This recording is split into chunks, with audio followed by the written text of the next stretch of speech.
I mean, number one is authenticity. People can smell inauthentic people a mile away. And the number of times I sat down with politicians and I said, this is not who you are. If you lose because you are who you are, you can look at yourself in the mirror and be fine. But if you lose trying to be somebody else, I don't know how you ever forgive yourself. And then we'll go back to where we started. I mean, I think the key, at least today, is why should I trust you and why do you matter to me? So if you can answer those two questions and understand the audience you're trying to reach, you start with being audience-centric and work backwards.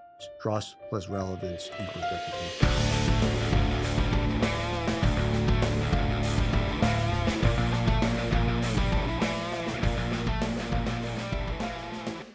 Today's guest is a visionary leader in communications, reputation strategy, and organizational growth, Michael Kempner. Michael is the founder and CEO of MikeWorldWide, a global public relations firm headquartered in New York.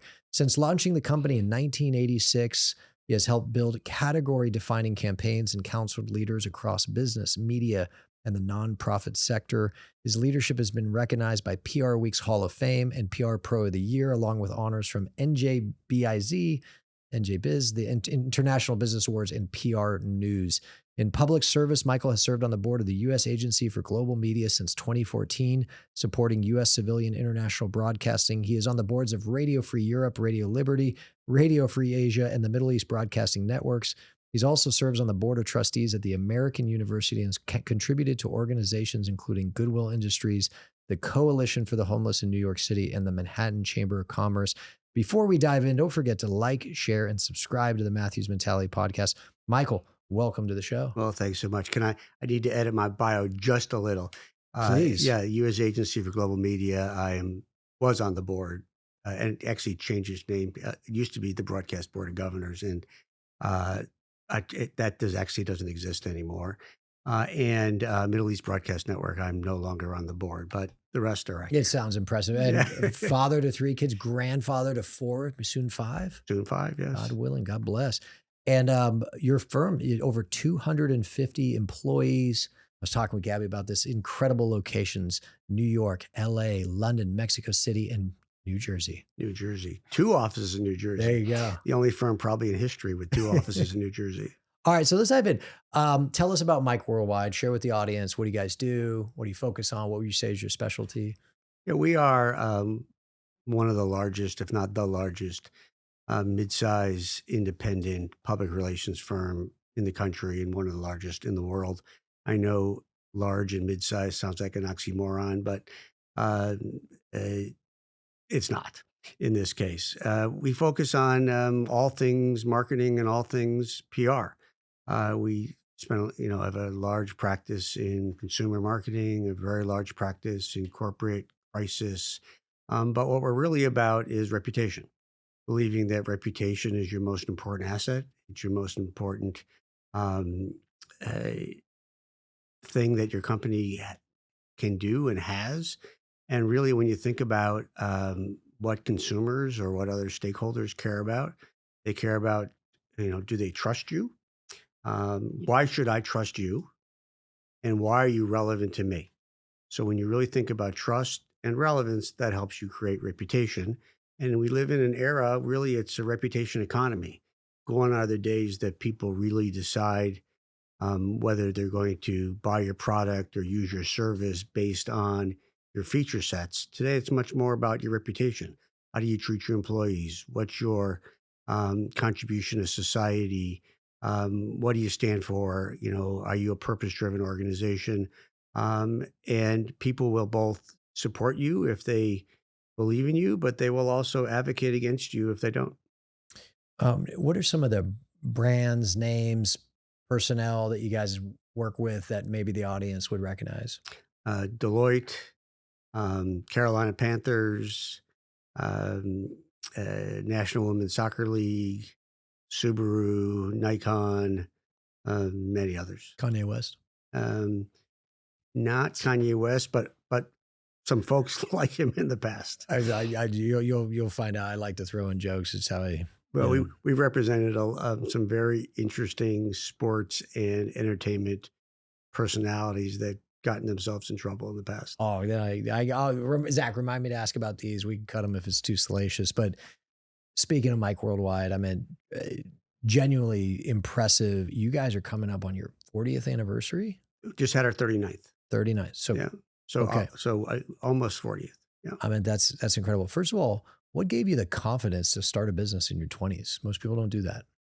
I've always been this crazy confident person. And when I was a kid, I was really no different. Uh, so I've always believed in myself. I've never had a doubt that I would be successful, but mostly it was something I never thought about.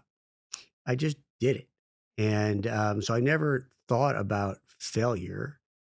I really didn't even think about success. I just thought about doing what I think I know how to do and do best. And so that confidence always was with me. Also, I've always, since I was young, I've always had this ability to visualize success, visualize what was next. And I truly believe that if you can't see it, then it's very hard to get there. And I also believe that if you have seen it already, by the time you get there, you're not afraid of it because you've already Mhm. done it. This confidence you've had since you were, a kid, so was that a nature? Was it a nurture? Was it something you just were born with? Was it something maybe your parents instilled in you and how you were raised? I think it's a little bit of both. I mean, I had a pretty typical 1960s post World War II suburban sprawl um, upbringing. You know, Muscle it, cars and weed? muscle car. Well, there was no weed really in those days. Uh, Weed was just happening when Dope? I was, you know, that was like 15. Yeah, But yeah, but the yeah, fact is, I did lead a peace march, yeah. during the See, I Vietnam got it. War when I Yeah. was in fourth grade, and ran a petition drive when I was 4 years old, and so I had You have long hair? very long hair and a Yeah. headband. I had the Oh, whole thing. wait, can we after this, can we cut in? You have anybody get us some pictures? Yeah, Can we get some pictures I of have this? some, We'll put it on the screen. and Good. This is great. platform shoes, the whole Oh, yeah. thing. Oh, And jeez. You're about that life. yeah, it was You're about looking that like life. And so, but that, so I, I had a mother who was kind of high strung and wacky, and I had a father who was quite successful, and um, I kind of grew up in a way that I always felt it was important to challenge myself, and really been doing that since I was 4 or 5 years old. every industry evolves over 40 years, a long period of time. But just from the outside, I feel like PR is an every 5 minutes evolution. The news cycles, especially, social media, online, it moves so fast. Like, what is the secret for a business and maybe not just a business, an individual to stay relevant and stay at the top of your profession um, in an industry that changes so quickly? Well, evolution is something that is purposeful. It's something that you focus on. It's something you do. There's a lot of intentionality to it. And so one of the things when I first started, you have to understand again, I'm relatively ancient. There were no computers, there was no email, there was no internet. Um, there was barely even a fax machine. FedEx had just been invented. And so there wasn't much technology. It was what you'd expect. It was almost something out of the movies. I had a red IBM Selectric typewriter that I had stolen from my job beforehand. I had a desk, and I would sit there and type. And then you would mail out press releases, and then FedEx showed up, and then you could FedEx them. We used to, if the New York Times was going to publish an article, or Fortune or Forbes or one of those, you would literally go down and stand outside the New York Times at 3 o'clock in the morning. So when that first run came off the printing press before it went on the truck, you'd grab a copy. Hmm. And so you could see whether or not they had spelled your client's name right or wrong in the article, or how good or bad the headline was. And so part of it is that it was very important to stay on top of what were the changes that were happening in our industry. So I've always, so the big change obviously was the commercialization of the internet. I guess the fax machine was the first big change, and then the commercialization of the internet. And it was always important for me to understand how technology was changing.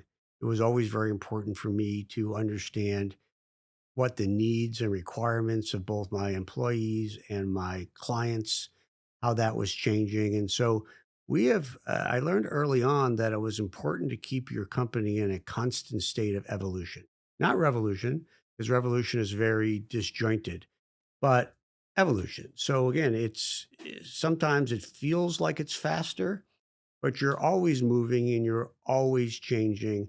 And nothing is kind of greater or happening faster than what's happening today in AI. Well, I was about we would jump right into AI. Yeah. It's not a conversation without something about AI nowadays. I was speaking of change and evolution is AI. What do you think? What do you maybe already see the impact being, or what do you think the biggest impact will be on in your business? Well, again, first off, we're in the first out of the first inning. Mhm. And the change has already been dramatic. You would think we hit 3 grand slams in a row.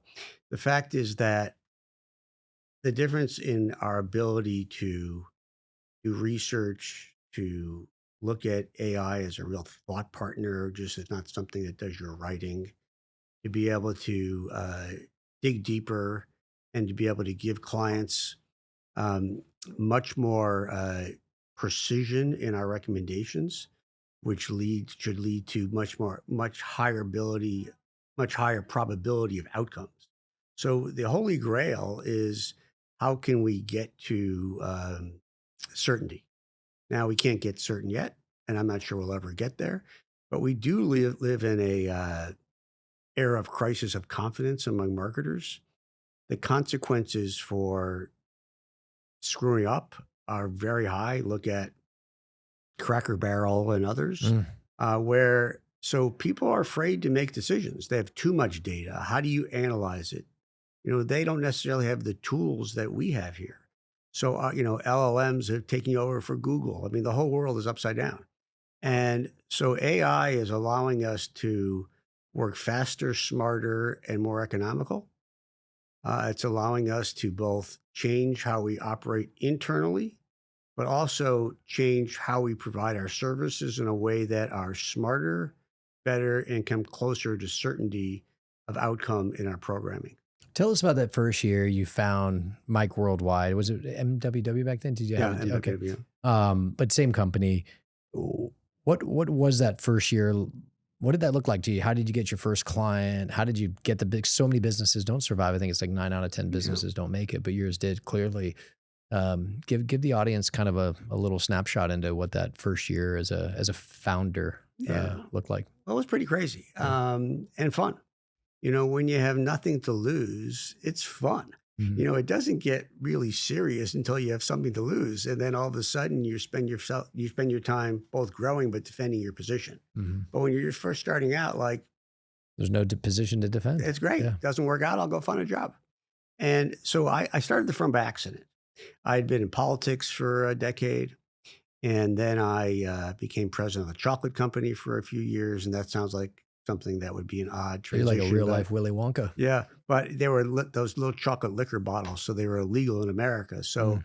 I was hired not because I knew how to run a business, but I knew how to change 30 Oh, I state thought law. you said you were hired because you like liquor and chocolate, but Well, it's let's funny. neither Those here nor days I didn't drink much, and I didn't really like chocolate. Now I drink a lot and love chocolate. there you go. So and uh, and so I think they call it coping, but yeah. yeah, that's probably right. Yeah. Yeah, the so they were liquor filled chocolates, so they were illegal, and so I was able to change 30 state laws and federal law Mm. to make them legal. At the same time, I did the trade shows and introduced the packaging and did the marketing and PR and built 2 factories.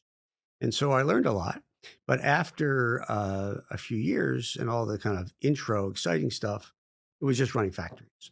And that didn't interest me. So for the first time in my life, I was actually going to look for a job because every job I'd ever had led to the next job. So I never really had an interview for a job except the first one I ever got, which was being an intern for the governor of New Jersey and Washington, D.C. After that, they all led to the next job. So I didn't really know what I was going to do. And And there was really, and there was no job out there for former CEO of a startup chocolate company who used to be in politics. And so, but I had worked for the governor of New Jersey, and I had been legislative director and ran a campaign for Congress for a congressman from New Jersey. So at a very young age, in my early 20s, I sort of knew everybody in the kind of socio-economic political infrastructure of the state of New Jersey, and it goes back to my confidence and this kind of crazy, overt personality I have, and this extroverted personality I Mhm. have. I So while I was pretending to look for a job, I people that needed things done called me and they say, "Can you get this done for me in government? Can you help me with this marketing issue? Can you help me with this It PR kind of happened issue?" organically. And they would pay me. And I'd say, "Wow, people will pay me to do this stuff?" But I kept thinking about looking for a job, and I didn't really see this as a career. I didn't even know what a client was. I was just Mhm. doing things or stuff for people, and they were paying me to do it.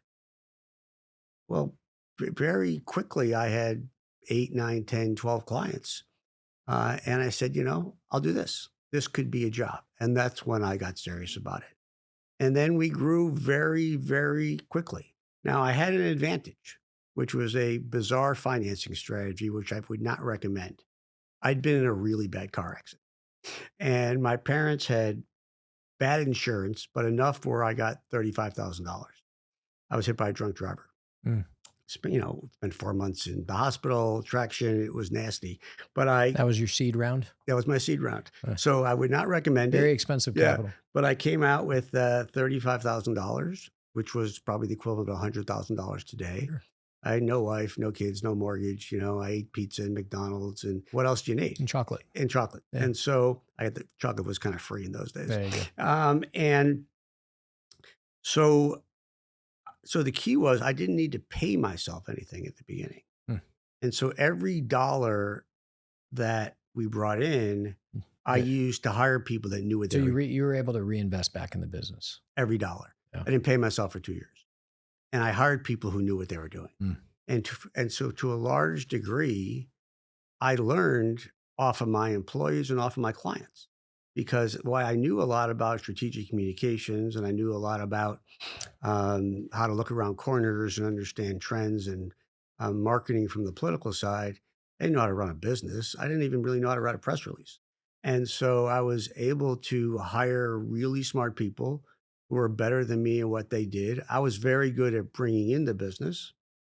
I was good at having the instincts, but most importantly, and I think this is a really critical lesson, is that I didn't know what I couldn't do.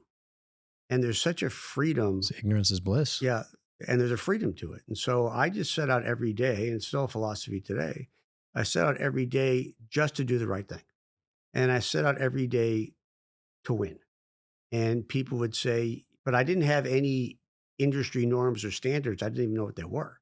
So as long as it was legal and ethical, I was just going to do the right thing. And people would say, "You Mm. can't do that." I'd say, "Why not?" They'd say, "Because you're not supposed to." I'd say, "Why not?" "Because you can't." They said, "Well, we're just going to try that." And so we did what made sense, and we won like crazy. People that had been trying to get something accomplished for 3 years, we'd get it done in 2 weeks.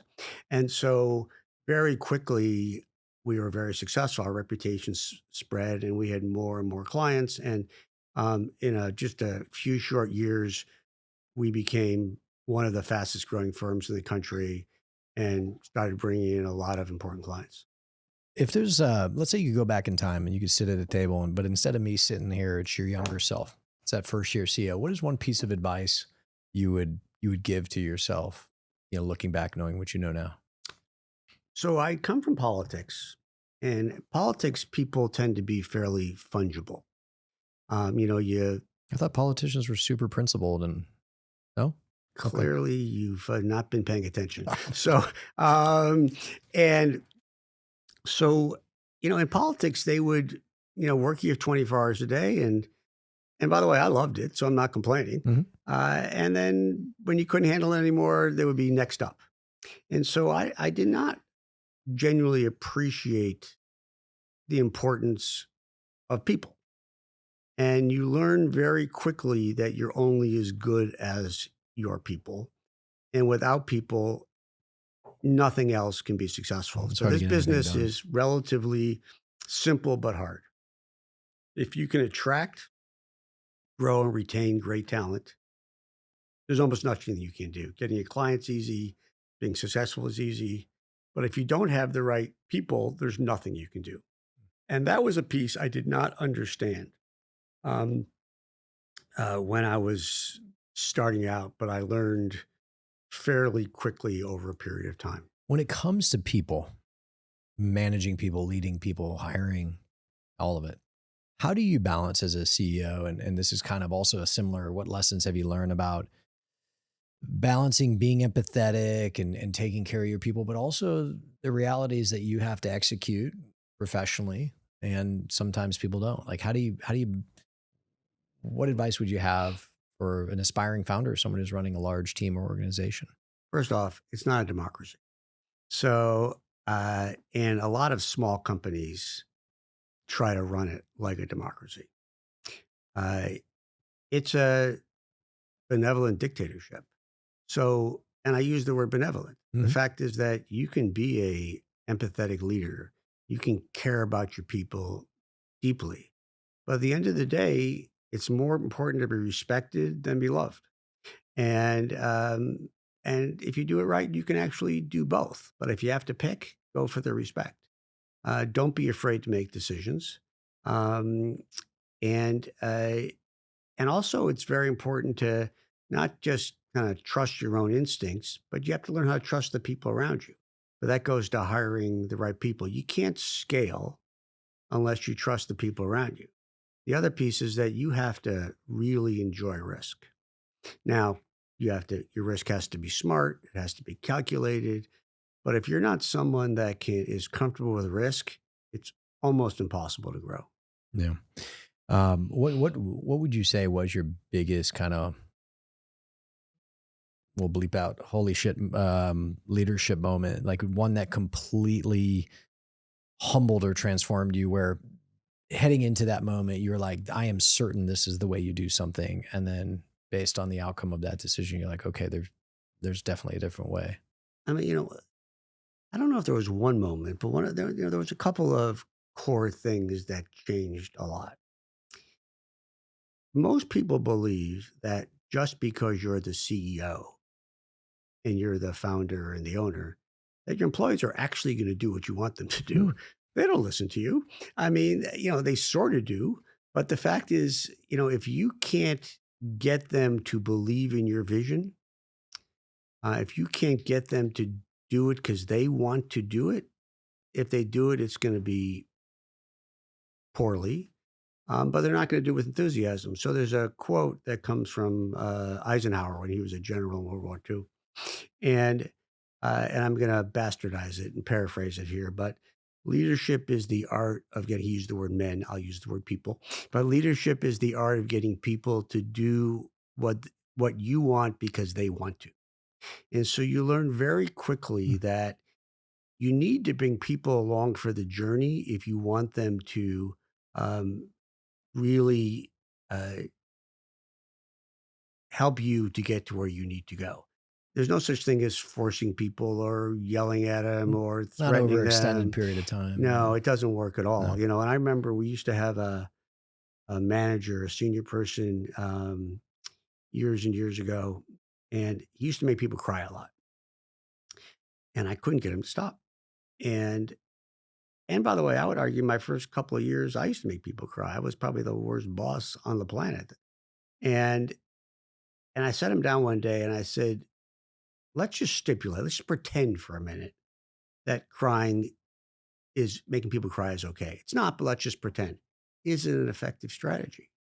Because no, all they're doing is spending their time crying. They're spending their time looking over their shoulder. And if they're Mm. spending all their time looking over their shoulder, they cannot be looking forward. So, learning how to validate people's feelings. Another thing that's very important is that you may not agree with what somebody has to say, but that's how they feel. They're not lying to you. I mean, that's actually how they feel. So you need to validate how they feel and understand where they're coming from. You may disagree with it. You may want to give them your opinion.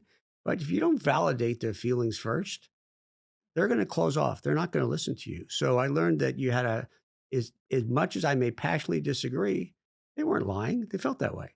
And so how do I validate their feelings? And then I would call it kind of validate and rotate and then bring them around to my point of view or help them look at other alternatives. And then I think the most important thing I learned is that my job wasn't really about telling people what to do. Most people had the answer within them, but they may have not had the confidence in the answer, or they may not have known they have the answer within them. So when someone comes to me and said, "What should I do about this client?" I said, "I've never met the client. I don't know what to do." But let's talk about my experience and let's unpack what you think you should do. So my job is to help people come to good conclusions, not necessarily tell them what to do. Now, there are days where I have to just be the boss and make the decision, but I found very few situations where the people closest to the problem didn't have the right answer. You had mentioned politics a couple times, and you've raised millions for presidential campaigns. I think you've worked, from a PR side with different politicians. Like, what do people on average just completely misunderstand about like political influence? Well, let's start with politicians and influence. So, most politicians are really decent people. You may disagree with them. You may think their policies are terrible. You may love their policies. Most politicians are not corrupt. Matter of fact, I've met very few out of the thousands I've met throughout my career that are corrupt. And most go to work every day to try to do the right thing. Now, they don't always succeed. And the one and the kind of the two things that really override everything is that one, unfortunately, the number one job of a politician is not to do the right thing, it's to get reelected. Mm. So within the rubric of that, they will sometimes make politically expedient decisions. But I've met very few people who don't go to work each day to try to do what they promised their constituents they would do. Whether you like a politician or don't like a politician when they're running for office, people, oh, he'll never do that when he gets elected. She'll never do that when she gets elected. No, no, trust me. Whether you're on the left or on the right or you're in the center, politicians try to do what they say they're going to do. So when someone comes into office and they actually do something you like, well, they said they were going to do this on the campaign trail. You shouldn't be surprised. Mm. So politicians try to do the right thing. And the other thing I think about influence, and again, certain administrations have proven to be, let's say, more obvious in your ability to influence them. But for the most part, I tell the story, if you ever, you go to Rome and you go to the Forum and you go to the Senate where Julius Caesar used to, preside, and you can sit down, and who sat next to Julius Caesar? Not the proletariat. It was the rich guys. And so the fact that money has been part of politics goes back to the beginning of time. But I've also rarely met a politician that will do something just because you raise money for them, do something just because you gave them money. Might they listen to your story better? They might. But also, most people who give money, and everybody, the press always thinks that it's because they want something. I know very few people that have ever asked for anything. Uh, People give money because they want to be part of the process. They're believers. They want a better country. They want a better city. They want a better state. They want an ambassadorship every now and then. Every now and then. But the fact is that most people don't want anything. Mm. What they really want is they want to introduce their son or I was going daughter. to say a White House tour. They want a Yeah. White House tour. They Yeah. want to introduce their son or daughter to the president. They want to do some cool stuff. Yeah. But, it has been a very rare moment in my career that someone who has given me money on behalf of for a politician has ever asked for anything.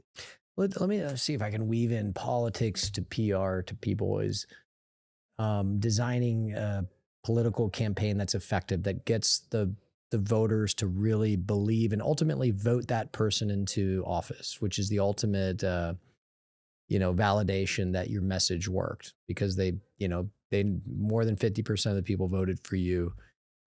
What is the key to an effective message, whether it's a politician, right, or just Deloitte, right? The company, I think it was the first company you mentioned. Like, what are some of the most effective techniques or messages that you've utilized in your 40 years now in PR that the audience could take away if they're just trying to message to someone to get them to believe in them? Well, first off, I do believe one of the things that's made this firm so successful is that I came from politics and many of our employees did as well.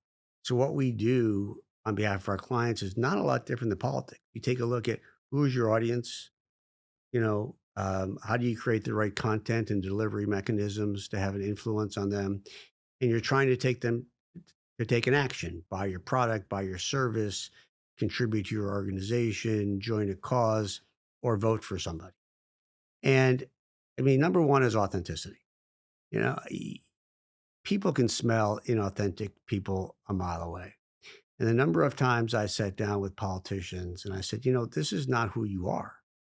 The fact is that, you know, if you lose because you are who you are, you can look at yourself in the mirror and be fine.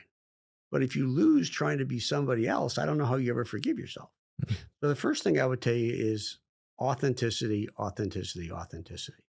And then we'll go back to where we started. I mean, I think the key, at least today, is why should I trust you and why do you matter to me?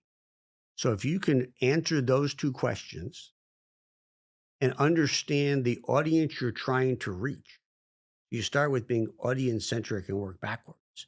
So understand the audience, understand the delivery mechanisms that have an impact on that audience, and then answer those questions. Why should I trust you? Why do you matter to me? Trust plus relevance equals reputation. What's looking back in terms of your career? What is the moment that tested you the most? Like when you might have thought, hey, I might actually lose everything. The business might fail. Like give us that darkest moment, and maybe there's a lesson in there and how you overcame it. Well, I can almost give you a reverse. Like, what was the moment that I could start breathing That you again? made it. Yeah, where You you're like, know, oh, we might actually yeah. make it. Yeah. So I can remember it almost like it was yesterday. We were about 2 years old. And again, I was still the biggest imposter syndrome on the planet. We were growing like crazy, but I had no idea what I was doing. And I remember maybe we had 10, 12, 15 clients. And I literally, this is every story you've ever heard. Remember, there were no computers, but, we had calculators. And I would literally write on the back of a piece of paper or a napkin, okay, I had these 10 clients, they were paying me this kind of money, and these are my costs. Subtract that. Okay, we're in business. I couldn't tell you whether we were 20% profitable or 50% profitable because you can't eat a P&L. You ran it for cash. But I remember sitting in, and so I was always panicked about losing a client. You lose that one client when you only have 10, It's a big that's one. a big loss. So I remember sitting in bed one night. I had this apartment in Manhattan right after I got married and thinking to myself, if this client, and also when you start, you take a lot of clients who are maybe not the highest caliber. So sometimes it's hard to get paid. And I remember sitting in bed thinking to myself, if a client or two doesn't pay me, I'm good. This business is real. I'm not going to go out of business. And that was kind of the first time that I exhaled in 2 years. But along the way, you lose a giant client. There's not that many giant clients out there. No. So the business is it's a constant roller coaster. And I think that's another core lesson. And that is, you got to stop worrying about things. There's a cliche that, worrying, uh, you know, worrying is, worrying about a problem that may never happen. So why worry about it? Because it's not likely it's going to happen. So I learned really to stop worrying.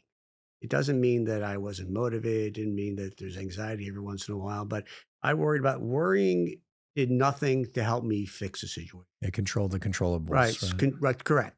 So I have a Venn diagram in my office, and on one side it's things that matter. The other one is things you can control, and then the center is focus on this.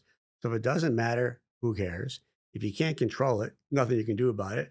So focus on what matters and what you can control, Mhm. and that was super important. And that's where I try to keep my focus today.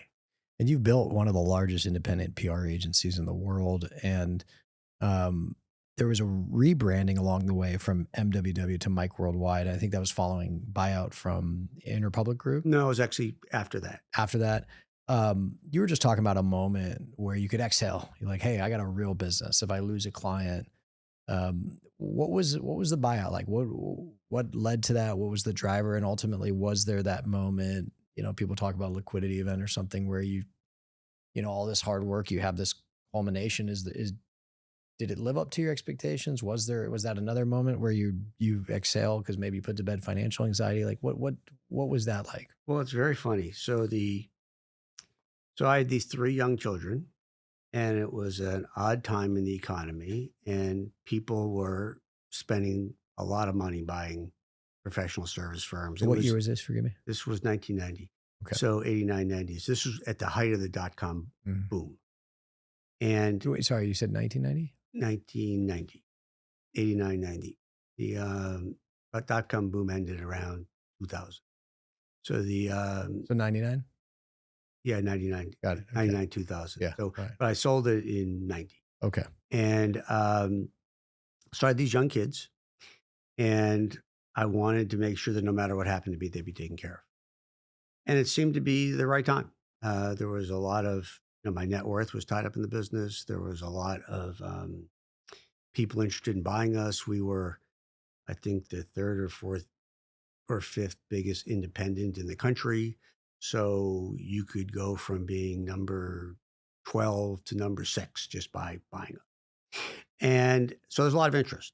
And we were able to negotiate a very good price and a very good sale. And so you would think that, you get calmer and your troubles go away, and all of a sudden you feel rich. Two things happen.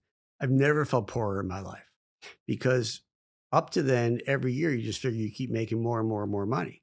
Now all of a sudden I sold the asset. There's no more money. Mm. So but even though it was a lot of money, I began to hoard it because I didn't want to spend it because this could be it. Yeah. The other piece was that, I didn't realize that angst was my fuel. And I woke up the next day, Yeah. there was no more angst, and I didn't know what to do. I didn't even know how I was going to motivate myself Yeah. Anxiety gets you out of bed in the morning. without the angst. Now you learn, but it took me probably a good 6 months to learn how to motivate myself without all the angst. And then, and so selling was fine. I mean, they treated me very well. I have no complaints whatsoever. But, I'm more of an entrepreneur. So it was after 9, 10 years, it was just time to go out on my own. And they were kind enough to sell me back to business. They say it's hard to be hungry when your belly is full.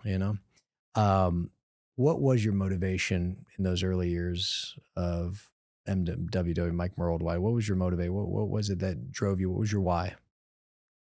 My why is always about winning. Hmm. And so my why has been about winning since as long as I can remember as a kid.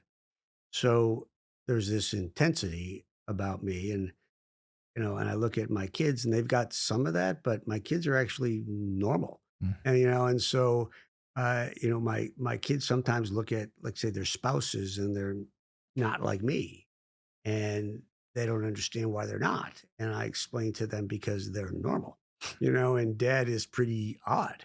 And so there's always been this really strong drive for success. And I also have this like terminal anti-authority complex.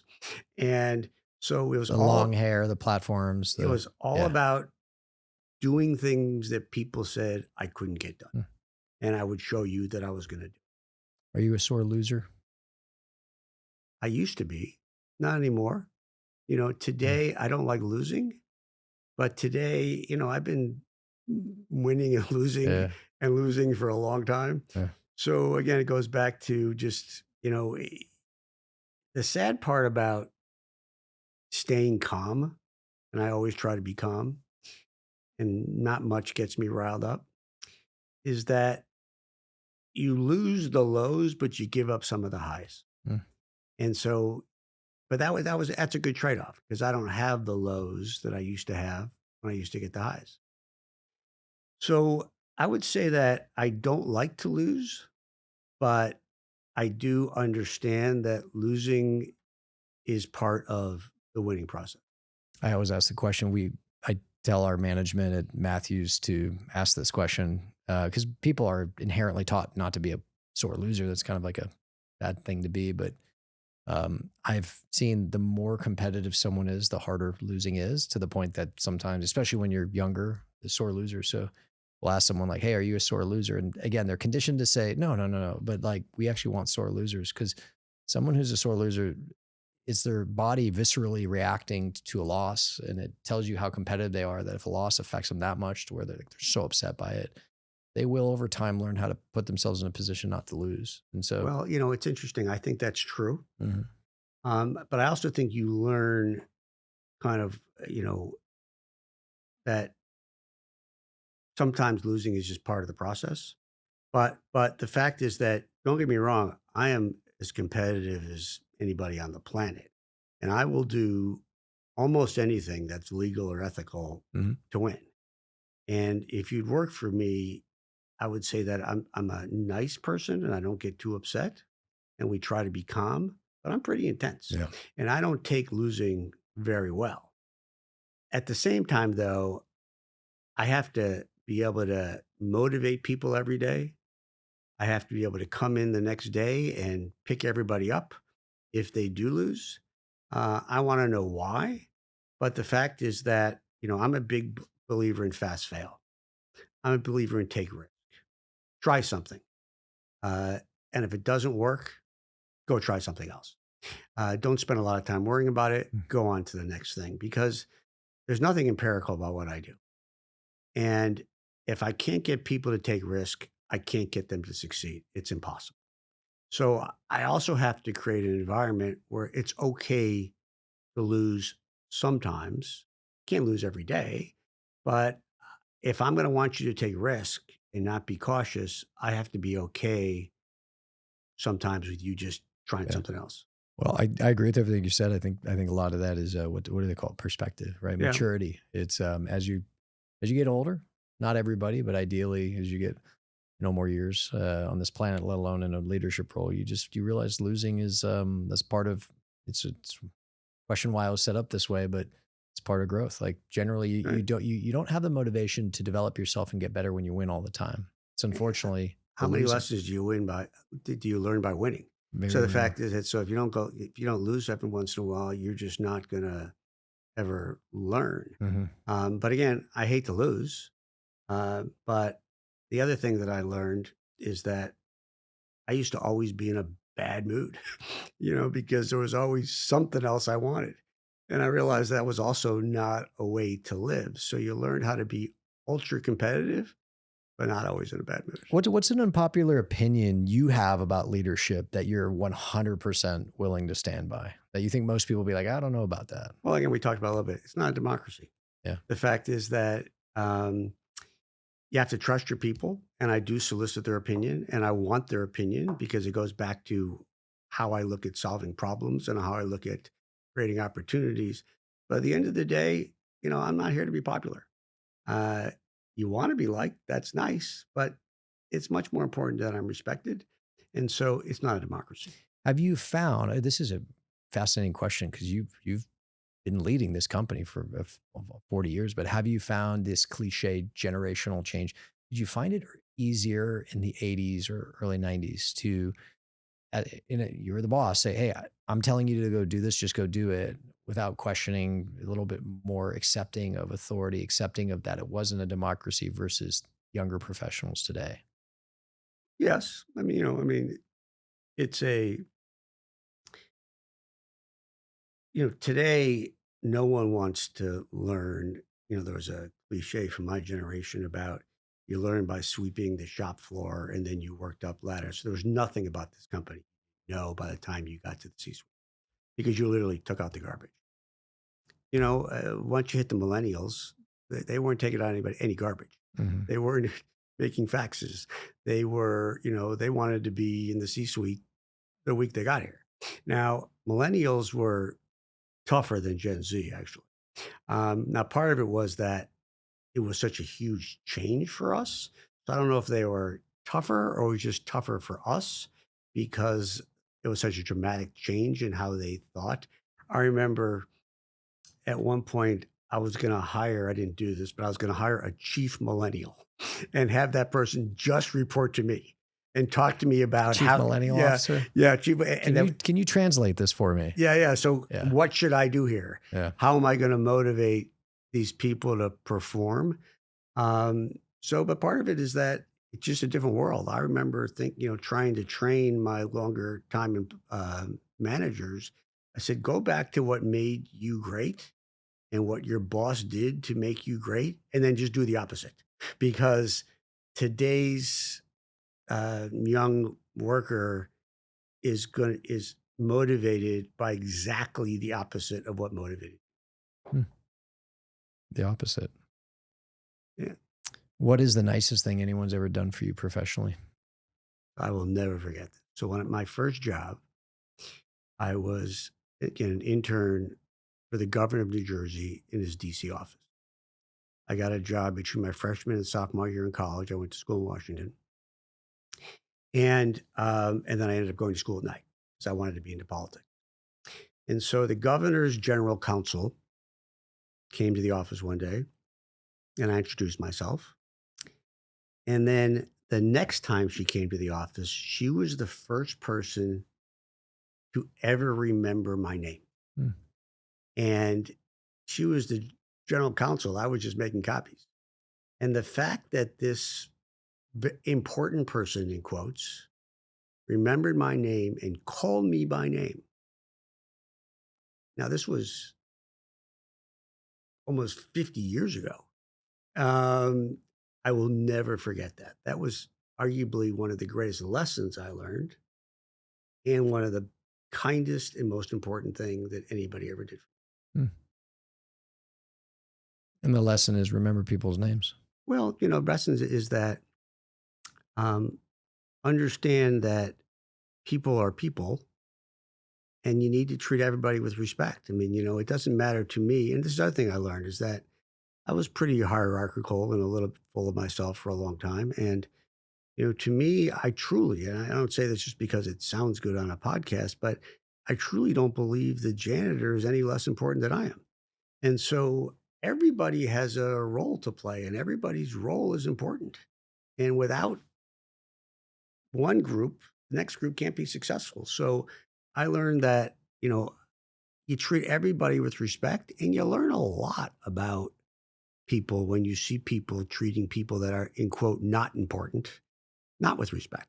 And so that was also an important lesson. And I think that first, times to remember my name was part of the foundation and building blocks of learning to treat people with respect. Yeah, if you do importance by the test of how quickly would they notice if you're gone, if you or I disappeared from the company and didn't tell anyone, it might be a couple weeks, couple months, but if the janitor stopped coming, it'd be a couple days. That's right. Yeah. Gabby would say, remember that guy who used to work here? What was his name and what did he Yeah, do? doesn't matter. I asked about the nicest thing professionally. What's the worst thing that ever happened to you, and how did you compartmentalize it? The worst thing that anyone ever did to you, and how did you overcome it? Well, the worst thing and it happens kind of over and over again, but at the beginning, it's really hard to take it. So in our business, uh, you could be doing an A plus gold standard stellar job. You could win vendor of the year. These are all true stories. You can be the most impactful, made them quantifiably tens, if not hundreds of millions of dollars. The CMO or the CCO quits or the CEO quits, doesn't matter how great you are, they don't even return your phone call. They Mm. won't even give you the opportunity to come in and Pitch the pitch the business. business. Yeah. They just go hire somebody else. And so you could have been the most important person ever in that company. Somebody new comes in, they never heard of you. And so that is very painful, particularly in this business. You give your heart and soul. It's not just um, put in the hours. It's a professional service business. You have to care about your clients or you can't be successful. And so when you've worked weekends and nights and bailed them out of problems and literally made them hundreds of millions of dollars based on something you did for them, and then without even a conversation, somebody comes in and just won't return your phone call. That's a very difficult thing to deal with. After 39 years, I'm not saying you get used to it. You still get angry about it, but you learn to deal with it a lot better.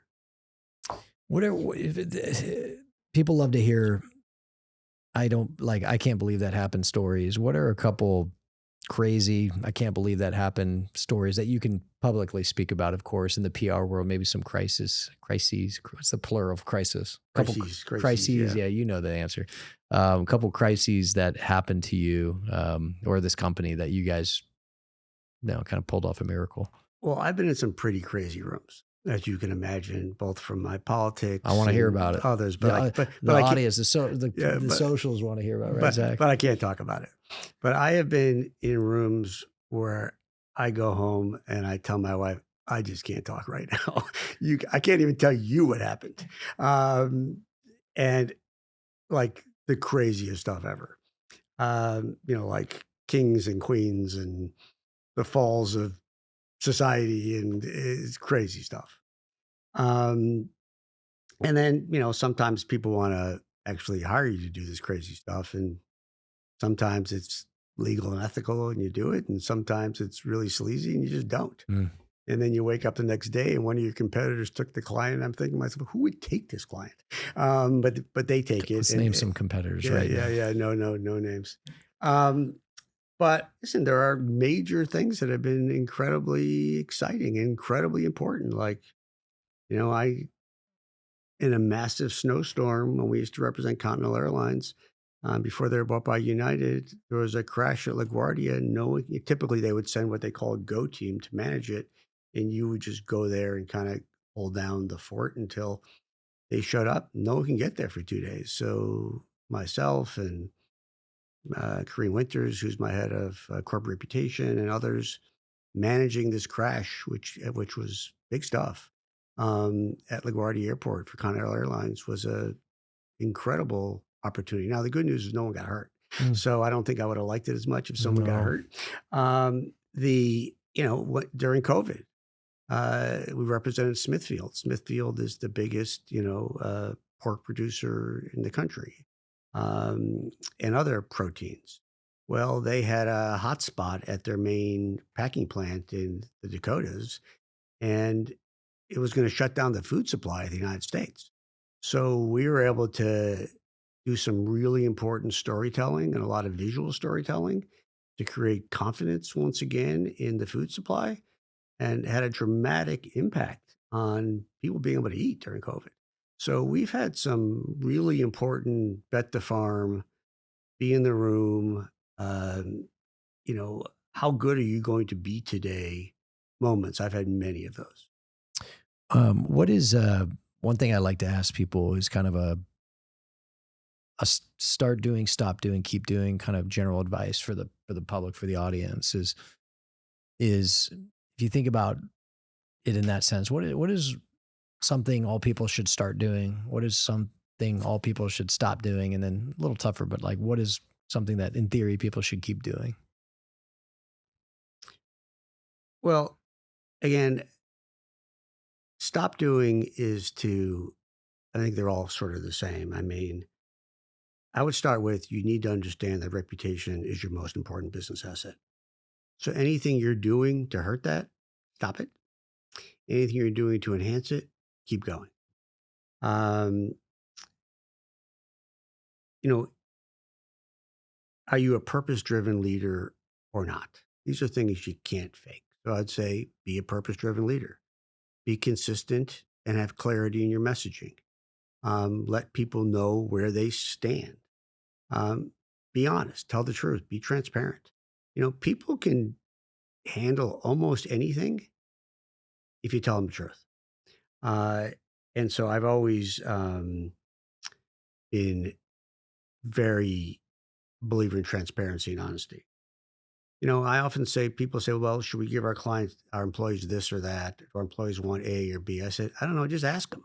The fact is, why should we guess? Why don't we ask our Mhm. employees, or why don't we talk to them, and why don't we have very intentional engagement with them on a regular basis to understand how do they feel, um, what we could be doing better as a boss. I take out my junior and mid-level people all the time for lunch, and I say, like, what's the one thing I don't know I should know? If you could change one thing here, what would it be? Because everything in my office sounds like a great idea, but I don't have to do any of it. So, what is it really like in the real world, the people that actually have to do all this stuff that thought was a great idea? So trust in your conviction, but also trust in your people, and reputation is really a product of consistency. You speak on reputation, and I mean, it is such a big thing. I don't think most people would disagree with you surface level, though they may not live their lives that way. Though I would say, like, where do you think the line is where people absolutely should care about what some people think of them, their reputation, but draw a line to where don't worry about what everyone thinks of you? Because there are times that you're going to have to make decisions as a leader where someone's not going to like it. And, people will be like, well, I don't care what anyone thinks. And I'll say, like, well, that's not a good strategy. You should care what people think. You should care what your family thinks. You should care what your clients think. You should care what your boss thinks, what your employees think, but also draw a line where, like, you can't care about what everyone thinks. Cause in that process, you may not get anything done. Like, how do you kind of draw a line distinction between caring about your reputation, but also knowing that in a leadership role as a founder, as a boss, as a CEO, like there are going to be people who, like you said, it's not a democracy, who just fundamentally are pissed off at you. Well, again, don't confuse reputation with popularity. Yeah. So again, it's about consistency, it's about honesty, it's about authenticity, and it's about being respected. So they may hate the decision, but you want them to respect it. Now, sometimes your decisions are going to be incredibly unpopular, and you have to be prepared for that. Um, and again, a part of it also is to have what I call radical empathy. So, if you really put yourself in somebody else's shoes, I mean, really do it, it's pretty hard to make the wrong decision. But it's okay to not always be popular. I don't think it's okay for people to question your integrity and your reputation about your purpose-driven leadership. It's not about consensus, it's about clarity. And so, um, you know, so you're never going to make everybody happy. And sometimes you make decisions and people aren't going to understand it, or they're going to feel differently. And I remember being exactly the same when I was an employee. But again, you can operate with integrity. I have a very simple way I run the business, and it goes back to even to how we almost started the conversation. And so I didn't know it was a business philosophy when I started, but it is my main philosophy today. And it's this simple: if it makes sense, do it. If it doesn't, don't. And now that's it. Now, how do you figure that out? And I say, well, if you can't figure it out, because it's not always easy, I say, just do the right thing. And if you come to work every day and you do the right thing, you'll, you know, things will pretty much take care of themselves. How do I know I'm doing the right thing? Follow your gut, because your gut will typically not let you down. But so to me, it's, let's come to work every day and let's try to do the right thing. And things will take care of themselves. What's one word to describe your mentality? Relentless, um, always moving, uh, always creating. Um, I may stand still, but my brain is never standing still. Relentless. Does a good job describing all that. Yeah. And you've always been like that. Always. It's exhausting. You know, Yeah. I've been this way for over 60 years.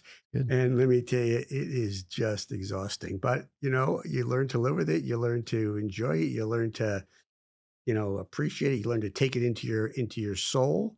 And that's where you are. The only thing worse than being relentless is sitting on the couch doing nothing. You know, idle Correct. hands are the devil's workshop. I always say I never complain. I may not like being busy all the time, but I never complain about it. That's right. You know, the fact is, worry about it when you're not busy. Yeah, that's a good point. Yeah. Last question for you. Is there a resource? Is there something somewhere you'd point the audience to that's helped you in your career achieve the success? Could be a book, could be a lesson, you know, something that from a skill base perhaps that you're like, hey, this really helped me out or changed my perspective. Well, um, you know, there was a book years and years ago. I think it might have been in high school or college. It was called when bad things happen to good people. Yeah. You know, I know Rabbi the book. Kushner, I think his name is. And it really made me understand the human condition and how people operate and what makes them move and tick. And I realized that, um, you know, the world was not a bad place, even when bad things happen. And so that had a huge impact to me. But I would tell you the other thing is that, you know, it's really important to have perspective. So I tell my team a lot, just be an interesting person. You know, I don't care if you read The Atlantic or The New Republic or books or podcasts or, you know, but in addition to empathy, the other piece that's most important to me is curiosity. Be a continual learner. One, you'll be better at your job. You'll be a better husband. You'll be a better wife. You'll be a better brother, sister, friend. But clients and colleagues, they like interesting people. You know, learn how to be a storyteller. People remember stories and they like stories. So how do you take that same level of information and talk about it in a story? Let people see your authentic self. But to me, it's this perpetual curiosity, and whatever that means to you, you know, stay curious. Storytelling, empathy, curiosity, relentless. You are all these things, Mike. I can't thank you enough sitting down with us. This is fascinating. It's an incredible business you've built with a really cool office space built out. Very different than our trading floor at Matthews, but a really cool thing. And I know you guys are doing big things here. For everyone listening, follow Michael Kempner and Mike Worldwide for more insights on leadership, purpose, and communications. You find them on LinkedIn and Instagram at Michael Kempner and at MWW_PR, on X at MKempner, and online at MWW.com.